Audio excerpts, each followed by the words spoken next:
जब से दीवाने मंसूर शाया हुआ है, इससे पहले मैं इनका कायल नहीं, लेकिन जब से दीवाने मंसूर शाया हुआ है मैं तो इनकी कादरुल कलामी का कायल हो चुका हूँ। और आखिर में मैं आपसे यही रिक्वेस्ट करूंगा कि मंसूर आफाक अपने ज़माने का, अपने अहद का बहुत बड़ा शायर है। ये अलग बात है कि आप ना शायरी के वो मदार रहे, ना शायरी को वो समझने वाले रहे, लेकिन कभी शायरी का दोबारा ज़माना आया तो मंसूर आफाक का नाम बहुत बुलंद हुआ। ओ भाई भैया, कुहारों को बुलाओ, पालकी को तैयार करो, शागिर्द पेशा को खबर करो। भैया, ओ भैया, जल्दी से पालकी बुलाओ। उस्तादुल मुल्क, साहिब दीवान, शायर अनफसो आफाक, आकाए कलमो, सूबा जातो वफाक, जनाब मंसूर आफाक की सवारी आती है। उस्ताद गिरामी मलमल का कुर्ता, सुरख रंग का अंगरखा और आड़ा पजामा पहने दीवान खाने से बाहर तशरीफ लाते हैं। मुलाजिम खास हुक्के को ताजा किए हुए, साथ हर तरफ अंबरो लोबान की खुशबू की लपेटें फैल रही थी। आखिर उस्तादुल शुअरा शाही मुशायरे के लिए रवाना होने वाले थे। सबने चुप चुप कर आदाब व तस्लीम पेश किया और उस्ताद को पालकी में बिठा दिया। ये मंजरनामा आपको शायद गैर हकीकी लगे, लेकिन जरा ये सोचिए कि मंसूर आफाक जरा जल्दी पैदा के हो गए होते तो यही होता। ये देर से पैदा हो गए।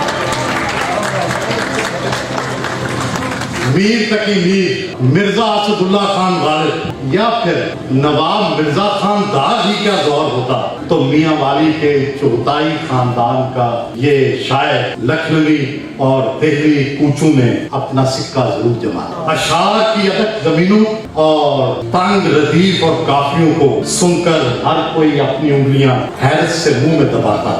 इनके नित नए जफर इकबालवी तजर्बों के बाद उस वक्त के शमसुर रहमान फारूकी उन्हें गालिब से बड़ा शायर करार दे रहे होते। मंसूर आफाक बहुत समझदार और दूरअंदेश है।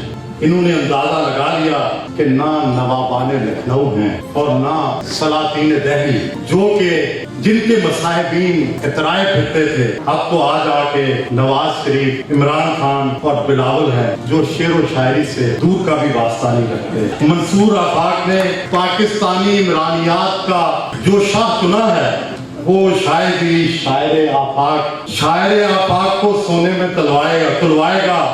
जमाने की किसी बेसबाती को मद्देनजर रखते हुए उन्होंने इजाजत दी है कि 4 बांग जश्न मंसूर मनाया जाए, कि जश्न शाही से जश्न आवामी कहीं ज्यादा अफजल व मोतबर होता है। जब से दीवाने मंसूर शाया हुआ है, इससे पहले मैं इनका कायल नहीं, लेकिन जब से दीवाने मंसूर शाया हुआ है मैं तो इनकी कादरुल कलामी का कायल हो चुका हूँ। वो शायरी करें या कालम लिखें, हमेशा कमाल करने की कोशिश करते हैं, अक्सर इसमें कामयाब भी हो जाते हैं। मंसूर आफाक मेरे तो दोस्त हैं, मोहब्बत करते हैं, खलूस निछावर करते हैं। मैं उनकी सलाहियतों का मुकम्मल तौर पर कायल हूँ। और आखिर में मैं आपसे यही रिक्वेस्ट करूंगा कि मंसूर आफाक अपने ज़माने का, अपने अहद का बहुत बड़ा शायर है।